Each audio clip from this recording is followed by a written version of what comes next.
Hey guys, I am super excited for this unboxing here. I know exactly what it is. It's going to be some really sweet Texas Ranger in the Founders Glow plastic. This is the second time this has ever been released, and it was at a tournament in Victoria, Texas, and here we go.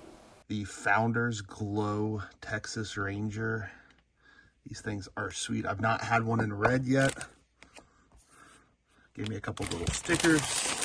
And here is kind of a whitish pink one as well. You can see there is some pink on the underside, but these things glow really, really well. I'm gonna go ahead and grab my little glow light and show you.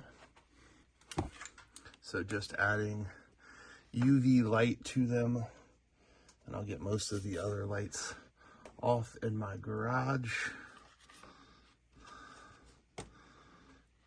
And with just a few little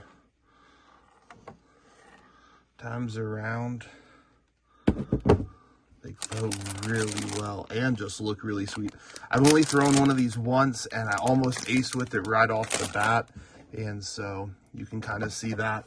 I do have one light on my garage still on, but the glow works really well on these. They last a long time and have a sweet glow card that you can make yourself. I have the instructions on my YouTube, MC Fix It, on YouTube, and you can watch how to do that. Thank you so much for hooking me up with these. I appreciate you throwing them out there on an auction, and glad I had the opportunity to purchase them. Thank you guys so much for watching.